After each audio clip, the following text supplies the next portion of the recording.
Bienvenidos a este espacio de reflexión y aprendizaje. Hoy exploraremos uno de los misterios más profundos de la vida, el significado final de la vida y su impacto en nuestras emociones, creencias y relaciones. Desde la perspectiva de la ciencia, la religión y el espiritismo, descubriremos cómo estas visiones se complementan para ofrecernos claridad y consuelo. Acompáñanos hasta el final, donde cada minuto será una oportunidad para transformar nuestra forma de entender la vida en su ciclo final. Comencemos este viaje juntos. Dado que a todos los seres vivos les llega el final de la vida, todas las creencias humanas deben ofrecer a sus seguidores, junto con el sentido de la vida, una explicación convincente acerca de este hecho. Incluso los escépticos necesitan tener un entendimiento y explicación de su sentido para procesarlo cuando ocurra, especialmente cuando se trate de sus seres queridos. Desde el ateísmo, que considera la vida y la conciencia como fenómenos derivados de la dimensión orgánica, sin reconocer la existencia de un alma que la anime, pasando por el cristianismo y otras religiones tradicionales que creen en una única vida en la carne y una vida futura del alma libre de la carne. Hasta el espiritismo, que plantea la necesidad de muchas vidas en la carne y el retorno del alma al plano espiritual cada vez que termina la vida física. Las distintas creencias ofrecen una explicación que consideran suficientemente convincente, y es la base para explicar el sentido de la vida, la motivación para vivirla de la mejor manera, que ofrece paz y da consuelo cuando los seres queridos parten. ¿Y si la muerte no fuera un final, sino un paso más en nuestra comprensión de la existencia? En este video haremos un recorrido a las explicaciones que nos ofrecen la ciencia, la filosofía y la religión, acerca del final de la vida, así como la visión del espiritismo cristiano, el cual presenta una explicación desde la ciencia, la filosofía y la moral espírita. Perspectiva desde la ciencia. La ciencia y el final del cuerpo físico.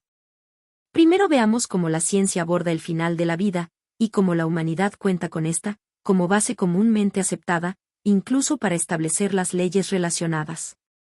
Iniciemos por ver qué dice la ciencia de la causa del fin del cuerpo físico en condiciones normales, es decir, el final por causas naturales, presentando algunos de los investigadores que han trabajado para descubrir cómo sucede el deterioro del cuerpo físico y cómo éste desemboca en el final natural. Claude Bernard.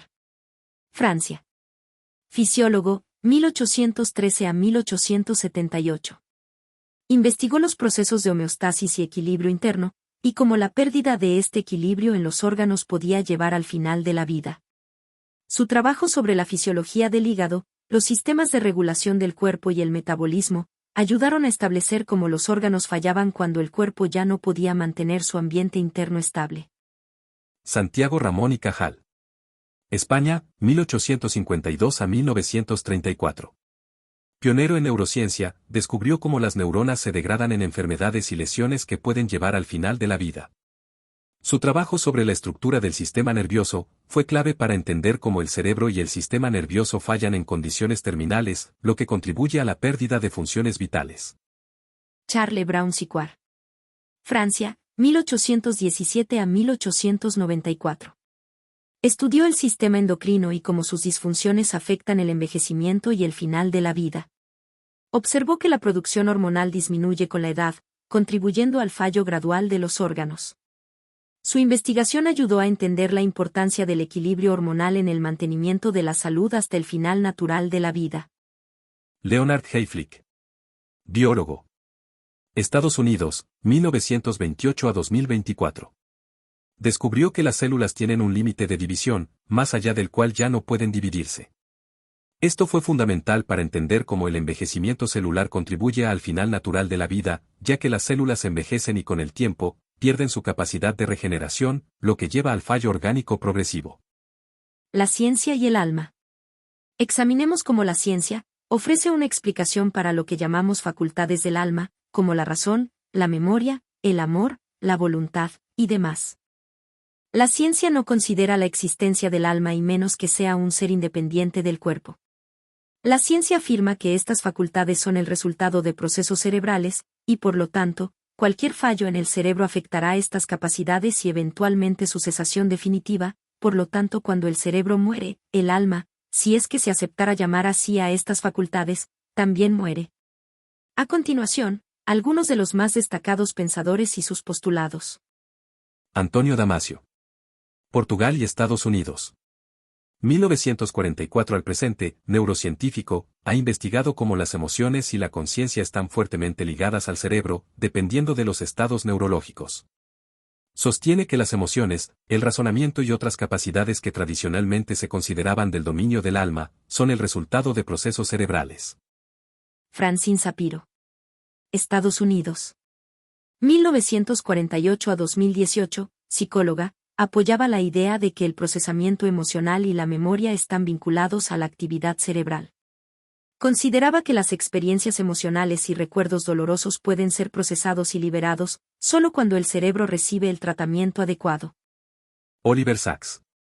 Reino Unido y Estados Unidos.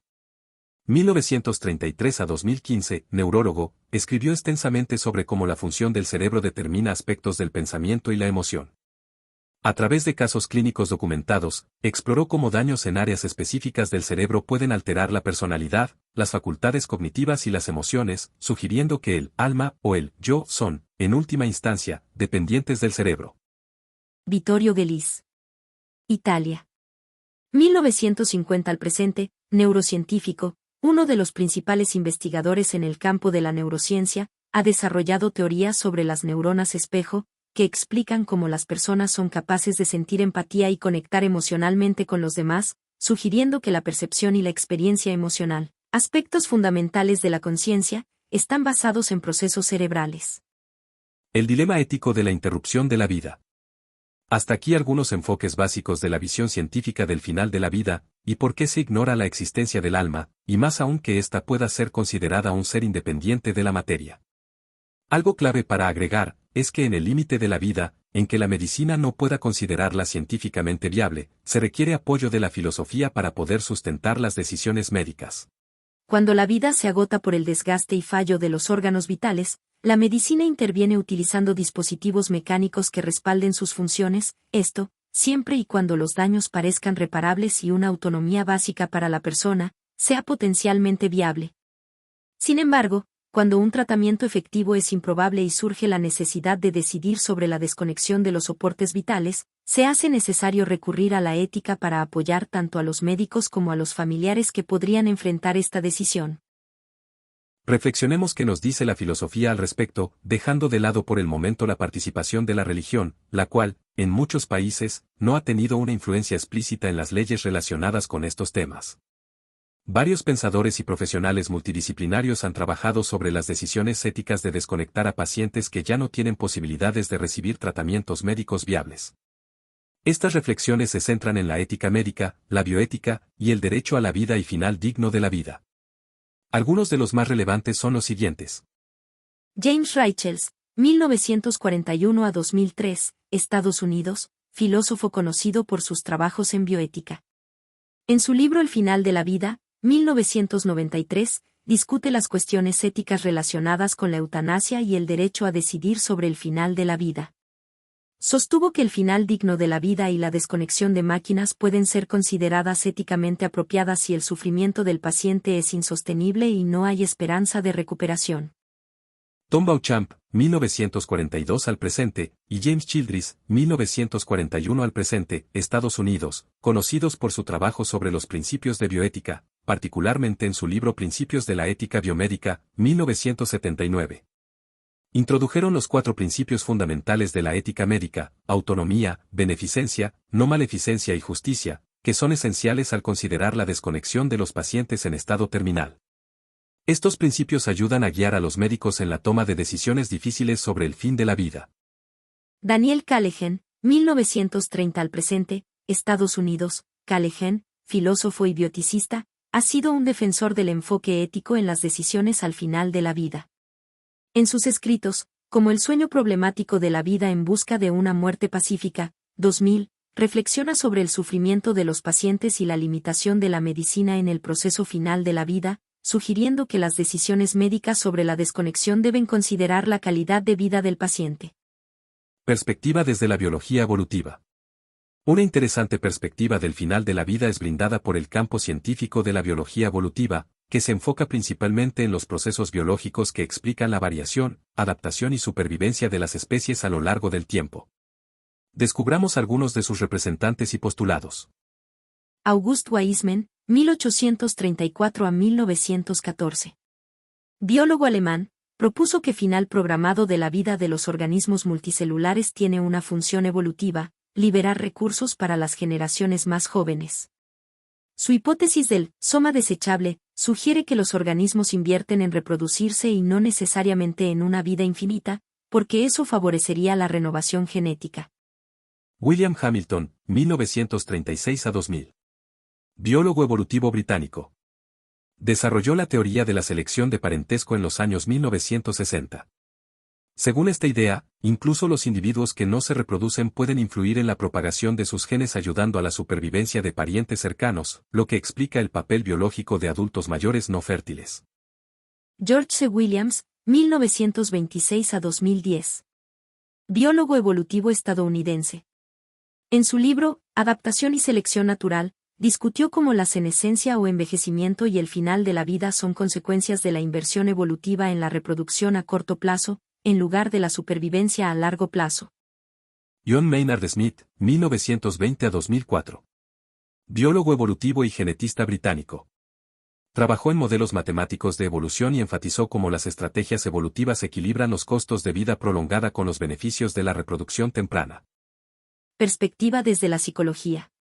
Pero si vamos un poco más atrás, buscando las causas del final de la vida, antes que las manifestaciones físicas aparezcan, hay aspectos que no necesariamente fueron evidentes y por lo tanto los médicos y familiares pudieran considerar algunos casos como si se tratara de causas naturales, pero no ha sido así.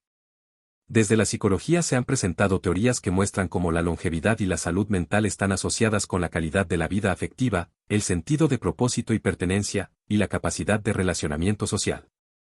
En la actualidad la necesidad de autonomía de los adultos mayores ha cobrado mayor importancia, teniendo en cuenta que las familias son más pequeñas y los abuelos no reciben el mismo cuidado que en tiempos pasados, con lo cual los años de la vejez pueden terminar siendo muy difíciles para muchas personas, haciendo que sus vidas pierdan el sentido, mucho antes del final natural de la vida y como consecuencia se acelere el proceso de deterioro.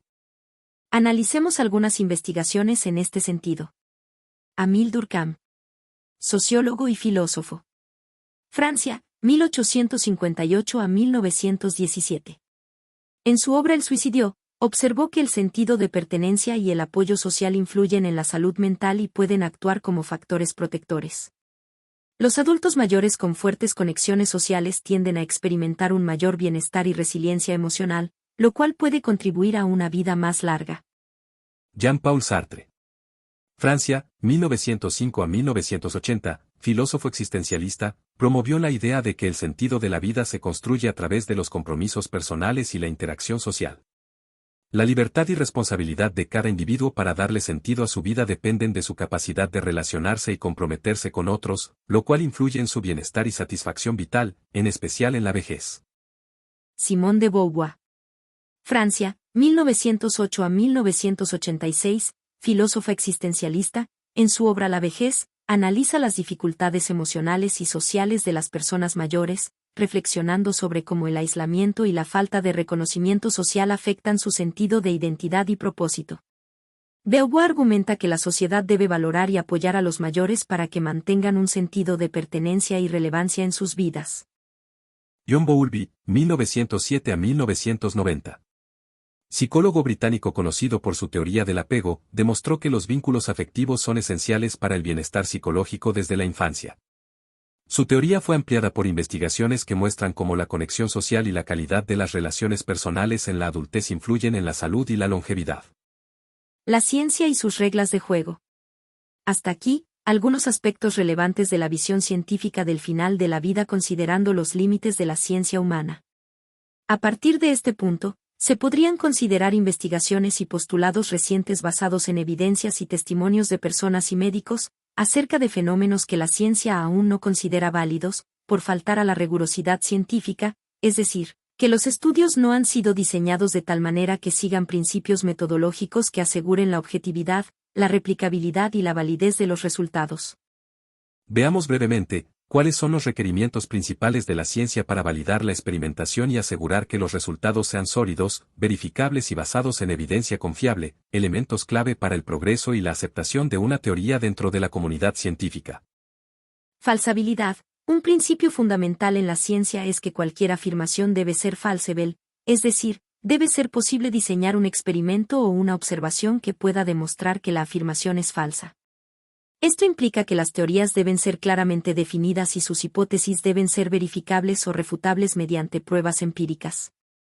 Control de sesgos y errores sistemáticos. Los investigadores deben minimizar los sesgos personales y los errores sistemáticos en sus observaciones y análisis. Esto puede incluir técnicas como el doble ciego en los experimentos, donde ni el experimentador ni el sujeto saben qué tratamiento están recibiendo. Precisión y validez. La precisión se refiere a la capacidad de medir un fenómeno con exactitud, mientras que la validez se refiere a si la medición realmente está evaluando el fenómeno que se está estudiando. Revisión por pares. La revisión por pares es un proceso crítico para la validación científica de un trabajo, donde otros expertos evalúan la metodología, los datos y los resultados presentados por los investigadores. Esto permite identificar posibles sesgos, errores y fortalezas en el estudio, promoviendo una mayor rigurosidad científica. Transparencia y documentación detallada. La documentación adecuada de los métodos y resultados es esencial para permitir la replicación y la evaluación crítica. Esto incluye una descripción completa de los procedimientos, herramientas utilizadas, datos recolectados y cualquier posible fuente de sesgo. De la misma forma que la ciencia, la filosofía considera principios que guían la validez de los argumentos y razonamientos. Estos principios se centran en la lógica, la coherencia interna y la consistencia, aspectos que permiten a los filósofos construir teorías sólidas y evaluarlas de manera crítica.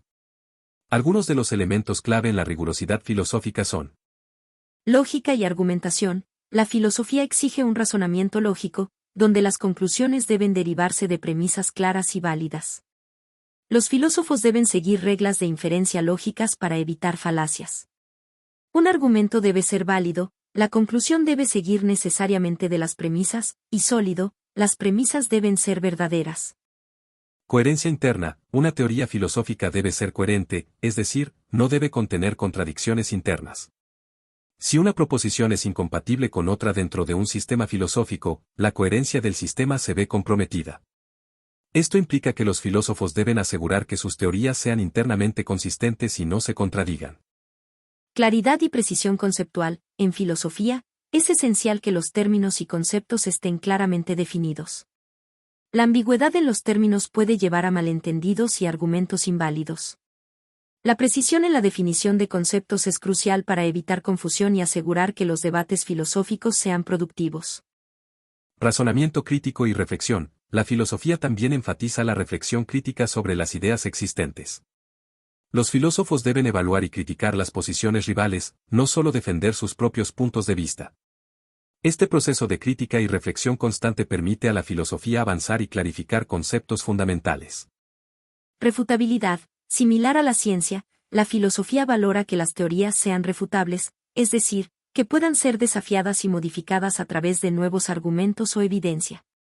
Las ideas filosóficas no son dogmas inamovibles, sino que deben estar abiertas al cuestionamiento y a la revisión. Como vemos hasta aquí, se podría pensar que la ciencia humana considera todos los aspectos y ha llegado a un nivel muy superior de entendimiento y manejo del final de la vida, por lo cual las personas pueden sentir que viven en una civilización avanzada que brinda suficiente apoyo para transitar el final y el de sus seres queridos. Pero revisemos un par de casos, de lo que falta por descubrir y desarrollar, que se sale del ámbito científico y justifica continuar estudiando y profundizando para entender de mejor manera el misterio del final de la vida, su sentido y el manejo adecuado. Visión desde la investigación independiente.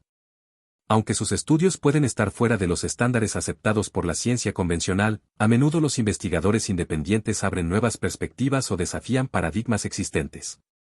Algunos pioneros inicialmente considerados marginales fueron posteriormente validados como Gregor Mendel, padre de la genética, cuyos experimentos no fueron reconocidos hasta décadas después de su muerte.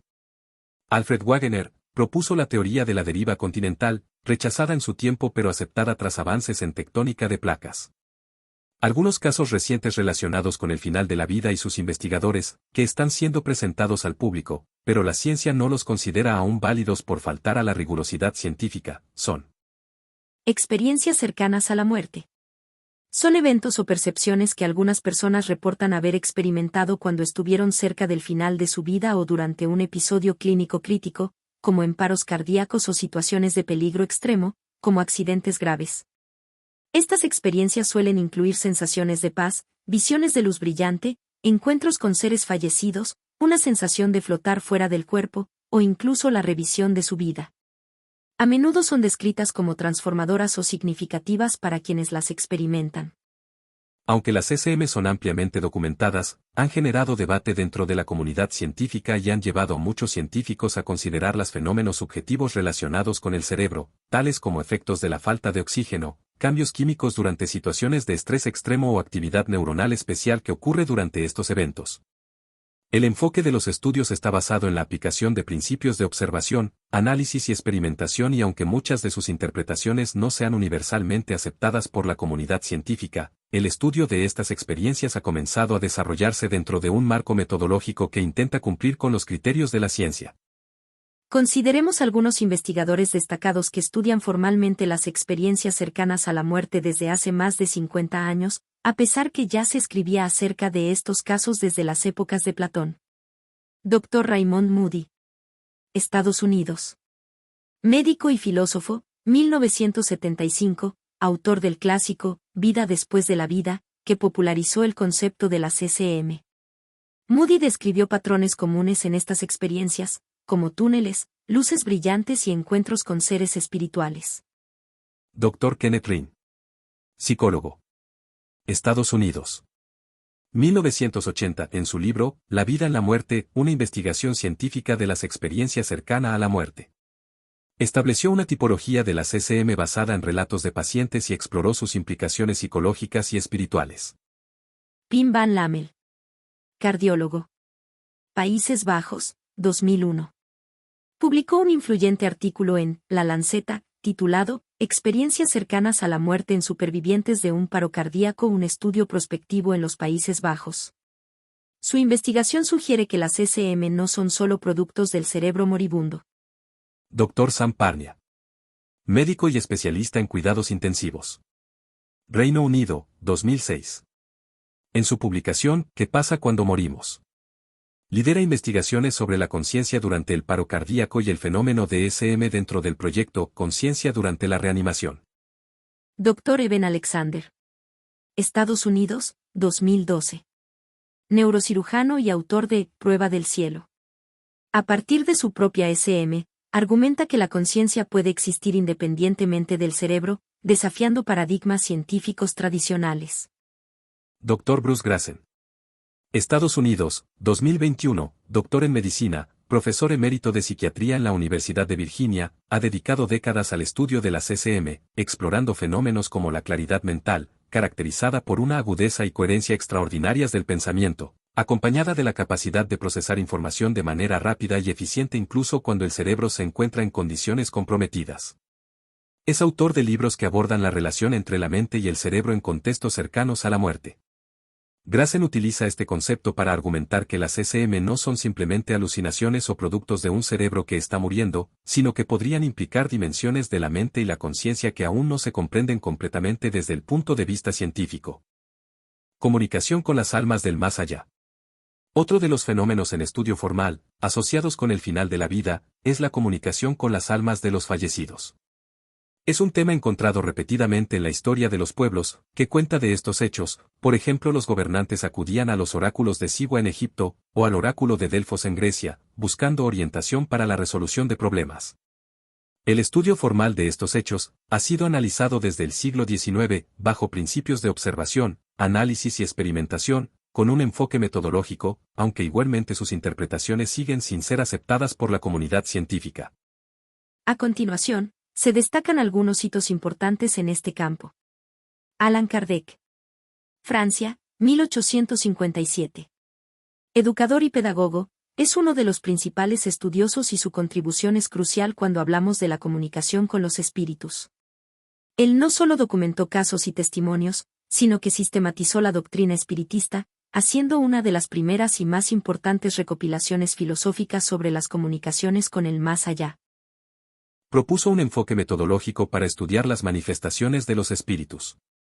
Su trabajo incluyó la realización de investigaciones con médiums y la recopilación de testimonios de diversas personas que afirmaban haber tenido experiencias de comunicación con el más allá. Kardec estudiaba la existencia de un mundo espiritual, pero también instaba a la ciencia a abordar el espiritismo con una mente abierta y un enfoque de estudio racional.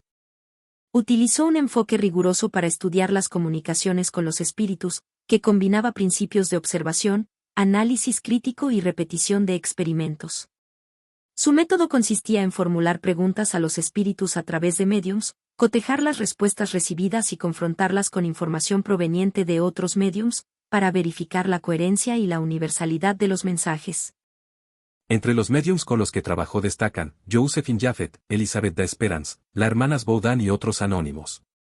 Kardec plasmó estos métodos en el libro de los médiums, donde describe los principios fundamentales del espiritismo como resultado de este enfoque científico y sistemático. Frederick Myers, psicólogo. William James, filósofo y psicólogo. Eleanor Sidgwick, filósofa y educadora. Inglaterra y Estados Unidos, 1882. Fundaron la Sociedad para la Investigación Psíquica, con el objetivo de investigar fenómenos como la mediumnidad y la comunicación con el más allá, en general mediante métodos científicos. Documentaron relatos, realizaron experimentos y aplicaron un enfoque crítico a fenómenos paranormales. Estudiando bajo condiciones controladas a médiums como Leonora Piper, Eusapia Palladino, Florence Cook, entre otros. Joseph B. Rhine, 1895 a 1980. Psicólogo estadounidense que desarrolló experimentos de percepción extrasensorial en la Universidad de Duke, contribuyendo a la parapsicología moderna. Buscaba separar casos auténticos de posibles fraudes, aplicando métodos de observación cuidadosa y registro detallado. Gary E. Schwartz. Estados Unidos, psicólogo y profesor en la Universidad de Arizona. 2002, su investigación más destacada sobre mediumnidad está documentada en su libro, Los experimentos del más allá. Ha dirigido estudios sobre la mediumnidad en un contexto controlado, realizando experimentos con médiums y verificando sus aciertos mediante condiciones de doble cegado. Este tipo de experimentos busca evaluar la capacidad de los médiums para recibir información de los fallecidos, independientemente de las influencias externas. Solamente mencionamos estos dos aspectos claves que la humanidad ha venido estudiando, y se espera que la ciencia formal empiece a abordar en este siglo, para confirmar la existencia del alma y sus estados y capacidades posteriores al final de la vida, con lo cual se abrirán las posibilidades de nuevos estudios, que el espiritismo kardeciano presenta en su literatura. Perspectiva espiritista. Primero recordemos que el espiritismo es un medio a través del cual la humanidad puede conocer la existencia del mundo espiritual y las leyes que lo rigen. Este conocimiento fue revelado por espíritus superiores mediante comunicaciones mediúmnicas. Ha llegado el momento en que, gracias al avance de las ciencias, la humanidad tiene la capacidad de estudiarlo y comprenderlo, incluyendo sus aspectos filosóficos y morales. Este entendimiento representa la mejor forma de acelerar el verdadero progreso de la humanidad. Sin embargo, para estudiar adecuadamente el mundo espiritual, se requiere una revolución en la ciencia. Este campo de estudio incluye elementos inmateriales que no pueden ser medidos por los instrumentos actuales ni analizados con el método científico diseñados para la materia física. Por ello, es necesario el surgimiento de nuevos pensadores visionarios, como en su tiempo lo hicieron Galileo, Francis Bacon, Nikola Tesla, capaces de cuestionar los paradigmas establecidos y abrir el camino hacia una nueva era de conocimiento.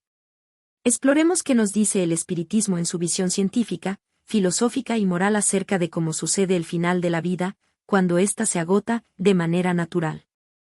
El espiritismo y el final de la vida. Según el espiritismo, una de las causas para que ocurra el final de la vida física es el agotamiento del fluido vital, la energía necesaria para mantener la vida en el cuerpo físico. Este fluido vital es una emanación del fluido universal al igual que lo son el calor, la electricidad o la luz, y que el organismo toma y regenera para la vida. Dada la interacción con el espíritu, este también permite el vínculo entre el cuerpo físico y el espíritu, actuando como intermediario en los procesos vitales. El fluido vital modifica la constitución molecular del cuerpo, le confiere propiedades especiales para convertir moléculas minerales en moléculas de materia orgánica. El fluido vital, como energía esencial que anima al cuerpo, tiende a agotarse a medida que los años pasan. Este desgaste gradual reduce la capacidad del organismo para mantener sus funciones vitales óptimamente, afectando directamente los procesos regenerativos de los órganos y tejidos. Así, el agotamiento del fluido vital contribuye al envejecimiento y al deterioro orgánico. Por otro lado, Los órganos mismos sufren un desgaste natural debido a múltiples factores como la genética, hábitos de vida, estado espiritual y enfermedades. Este deterioro compromete la capacidad del cuerpo para asimilar, utilizar y regenerar el fluido vital eficientemente, acelerando su consumo. A medida que los órganos se degradan, el flujo energético se vuelve insuficiente, precipitando el agotamiento del fluido vital. La cantidad y calidad del fluido vital, combinadas con la resistencia física de los órganos, explican las diferencias en la longevidad y la salud entre los individuos. El espiritismo y la liberación del alma. El espiritismo demuestra la existencia del alma como un ser independiente del cuerpo y que ésta no muere, tras el término de la vida se libera y pasa del plano físico al plano espiritual. Esta demostración se realiza a través de varios enfoques, que combinan la observación, la lógica y el testimonio de fenómenos espirituales. Estos son algunos de los principales argumentos y métodos. Comunicación con espíritus y fenómenos mediúmnicos. A través de la mediumnidad, los espíritus desencarnados pueden comunicarse con los encarnados. Las comunicaciones incluyen información verificada posteriormente como auténtica, lo que sugiere la continuidad de la conciencia después del final de la vida.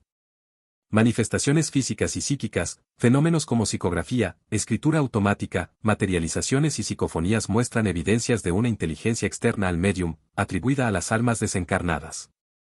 Allan Kardec recopiló muchas de estas evidencias en sus obras, El libro de los médiums y El cielo y el infierno o la justicia divina en 1861, argumentando que las características de estas manifestaciones no pueden explicarse únicamente por procesos físicos o psicológicos. Ian Stevenson, 1918 a 2007. Psiquiatra canadiense-estadounidense, especializado en reencarnación. Documentó casos de niños que recordaban vidas pasadas. En su libro 20 casos que sugieren reencarnación, presentó evidencia de personas que podían recordar detalles verificables de vidas anteriores, interpretados como pruebas de la continuidad del alma. Método: observaciones rigurosas y entrevistas con testigos, complementadas con comparaciones de registros históricos. Sir Oliver Lodge, 1851 a 1940.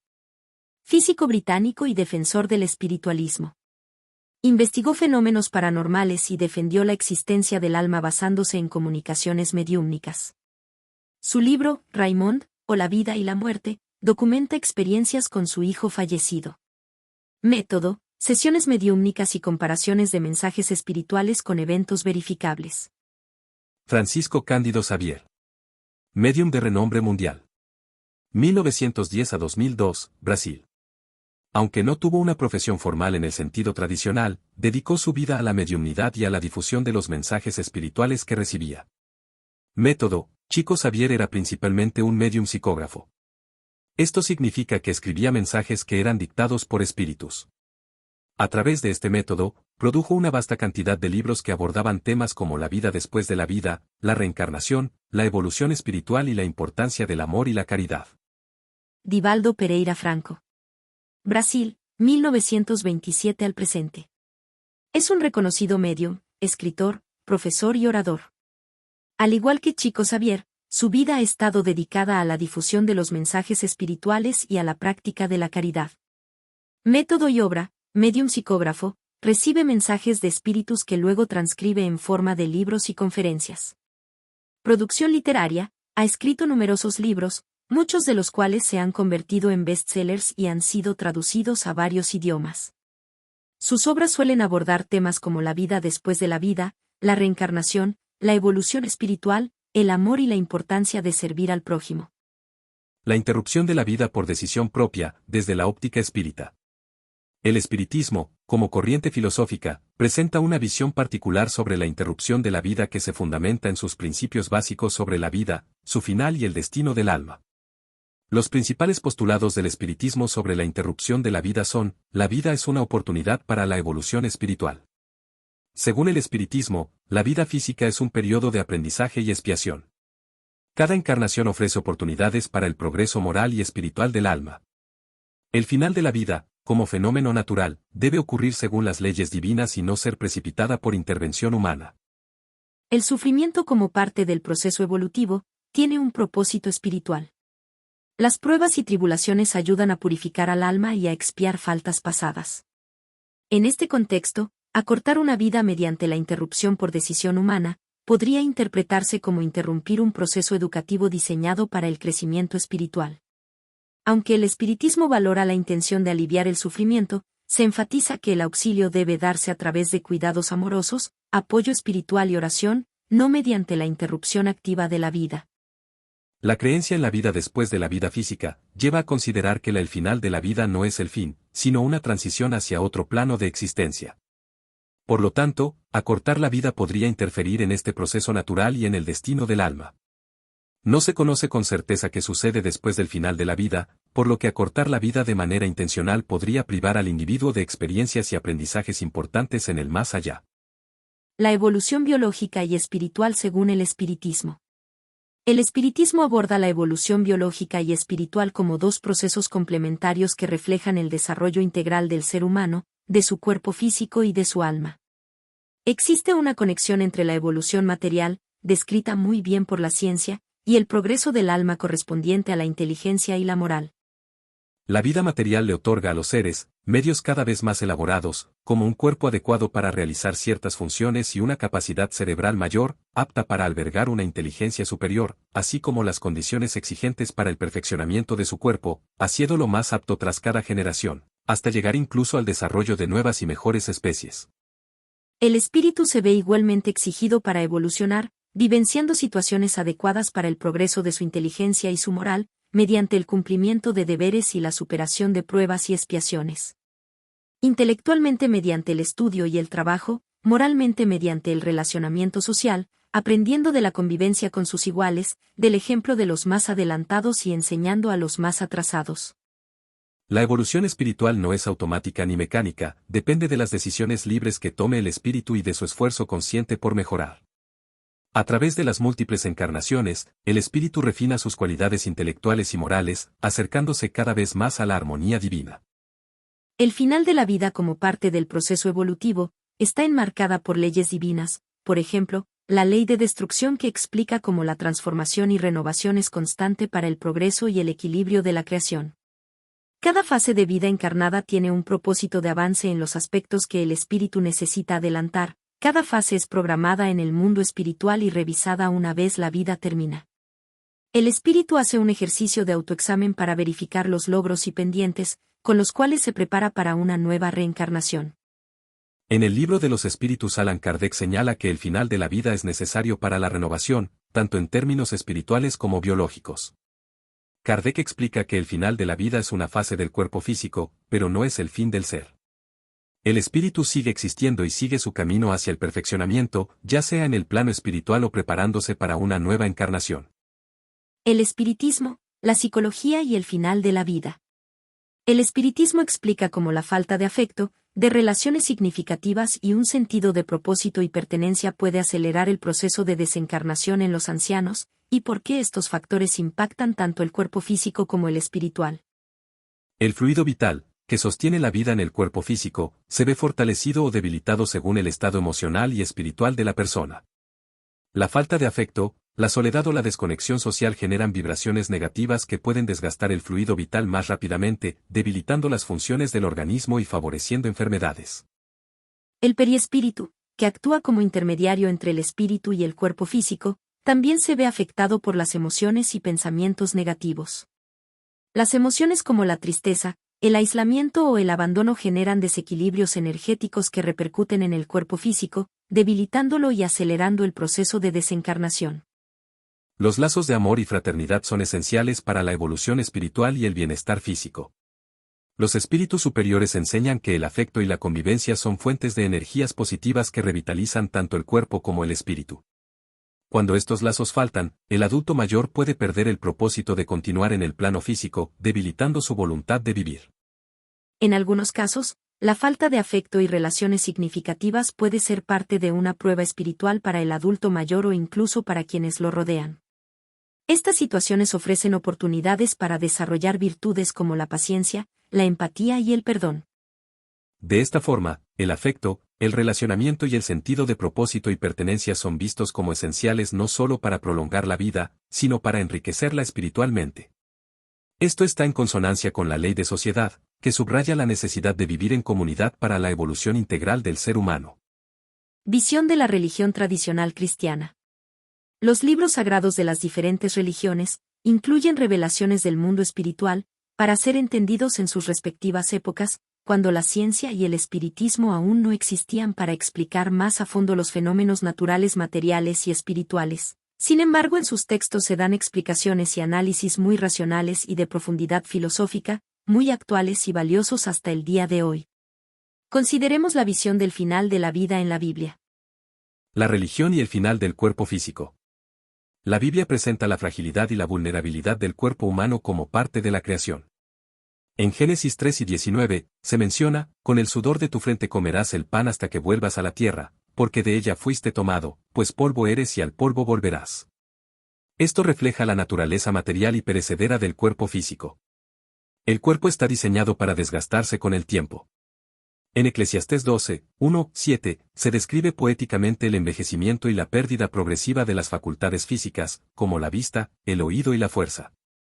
Acuérdate de tu Creador en los días de tu juventud, antes que vengan los días malos, y lleguen los años de los cuales digas, no tengo en ellos contentamiento, y se encorvarán los hombres fuertes, y se perderá el apetito, porque el hombre va a su morada eterna, y los que se lamentan andarán alrededor por las calles, y el polvo vuelva a la tierra, como era, y el espíritu vuelva a Dios que lo dio.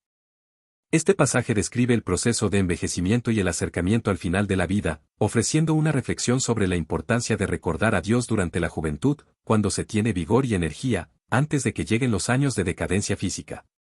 Y enfatiza la temporalidad de la vida física, invitando a reflexionar sobre la vida con propósito, recordando el destino espiritual del ser humano. La Biblia enseña que aunque las enfermedades puedan llevar al final de la vida, esto puede ser modificado. Por ejemplo, el rey Ezequías en Isaías 38 enfermó gravemente y estuvo al borde del final. En aquellos días Ezequías enfermó de muerte. Y vino a él el profeta Isaías hijo de Amós, y le dijo, Jehová dice así, ordena tu casa, porque morirás, y no vivirás. Entonces volvió Ezequías su rostro a la pared, e hizo oración a Jehová, y dijo, Oh Jehová, te ruego que te acuerdes ahora que he andado delante de ti en verdad y con íntegro corazón, y que he hecho lo que ha sido agradable delante de tus ojos. Entonces vino palabra de Jehová a Isaías, diciendo, Ve y di a Ezequías, Jehová Dios de David tu padre dice así, he oído tu oración, y visto tus lágrimas, he aquí que yo añado a tus días 15 años. De otra parte, Dios responde añadiendo más días de vida de lo previsto, lo cual podría interpretarse como un aliento de vida adicional al que se recibe al nacer, similar al fluido vital mencionado por el espiritismo. En Génesis 2, 7, se menciona que Dios insufló en el hombre aliento de vida, lo que lo convirtió en un ser vivo. Su pérdida, como en Salmos 104, 29, si escondes tu rostro, se turban, les quitas el aliento, dejan de ser y vuelven al polvo, representa el final de la vida física. Este pasaje se interpreta como, al alejarse de Dios por nuestra voluntad, quedamos vulnerables y perdemos la fortaleza que da la conexión con Dios con debilidad y deterioro del ser. La religión y el alma. En Génesis 2, 7, se describe como Dios insufla al hombre el aliento de vida, entonces Jehová Dios formó al hombre del polvo de la tierra, y sopló en su nariz aliento de vida, y fue el hombre un ser viviente. Este aliento de vida puede interpretarse como la energía vital y la unión del alma al cuerpo físico, lo que implica que el alma tiene una relación íntima con el cuerpo mientras está encarnada. La Biblia presenta al alma como algo más profundo que simplemente la vida biológica. En Mateo 10 y 28, Jesús dice, y no temáis a los que matan el cuerpo, mas el alma no pueden matar, temed más bien a aquel que puede destruir el alma y el cuerpo en la gehenna. Esto implica una distinción entre cuerpo y alma, señalando que el alma tiene una existencia más allá de la corporalidad. En Eclesiastés 12, 7, se menciona el destino del alma tras el final de la vida. Y el polvo vuelva a la tierra, como era, y el espíritu vuelva a Dios que lo dio. Este versículo resalta la separación entre el cuerpo físico, que regresa a la tierra, y el espíritu, que regresa a su fuente divina. En el Nuevo Testamento, especialmente en Filipenses 1, 21-23, el apóstol Pablo expresa su visión del final de la vida como una oportunidad para estar con Cristo. Porque para mí el vivir es Cristo, y el morir es ganancia. Teniendo deseo de partir y estar con Cristo, lo cual es muchísimo mejor. Este pasaje refleja la creencia de que el final de la vida no es el fin, sino el comienzo de una unión más íntima con lo divino. Eclesiastés 3, 1, 2, todo tiene su tiempo, y todo lo que se quiere debajo del cielo tiene su hora, tiempo de nacer y tiempo de morir. Este pasaje refleja un reconocimiento del ciclo natural de la vida y su final. La interrupción de la vida, desde la óptica cristiana. Acerca de la soberanía de Dios sobre la vida y su final, la Escritura subraya que solo Dios tiene la autoridad sobre la vida y su final. Ejemplos: Deuteronomio 32, 39, yo hago morir y yo hago vivir, yo hiero y yo sano. Job 14, 5, los días del hombre están determinados, tú has decretado los meses de su vida. La Biblia reconoce el sufrimiento, pero lo pone en el contexto de la fe y la esperanza en Dios. Romanos 5, 3-4, nos gloriamos en las tribulaciones, sabiendo que la tribulación produce paciencia, y la paciencia, carácter probado, y esperanza. Corintios 12, 9, Pablo habla de cómo Dios le respondió, bástate mi gracia, porque mi poder se perfecciona en la debilidad. El cristianismo llama a cuidar de los que sufren, pero sin tomar el control para terminar con sus vidas. Mateo 25, 36, estuve enfermo y me visitasteis. Proverbios 31, 8-9, habla por los que no pueden hablar, por los derechos de todos los desdichados. Los cristianos que rechazan interrumpir la vida, argumentan que, terminar con la vida interrumpe el plan de Dios para esa persona.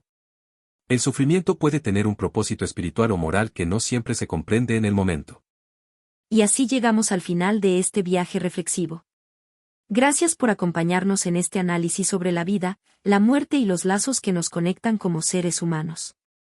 Si este contenido te ha inspirado o te ha llevado a nuevas preguntas, te invito a dejar tus pensamientos en los comentarios. Recuerda que cada día es una nueva oportunidad para construir significado y fortalecer los vínculos con quienes amamos. Si aún no lo has hecho, suscríbete al canal, activa la campanita para no perderte nuestros próximos vídeos y comparte este contenido con alguien que pueda necesitarlo. Nos vemos en el próximo episodio, y hasta entonces, sigamos construyendo juntos un mundo con más amor, reflexión y propósito.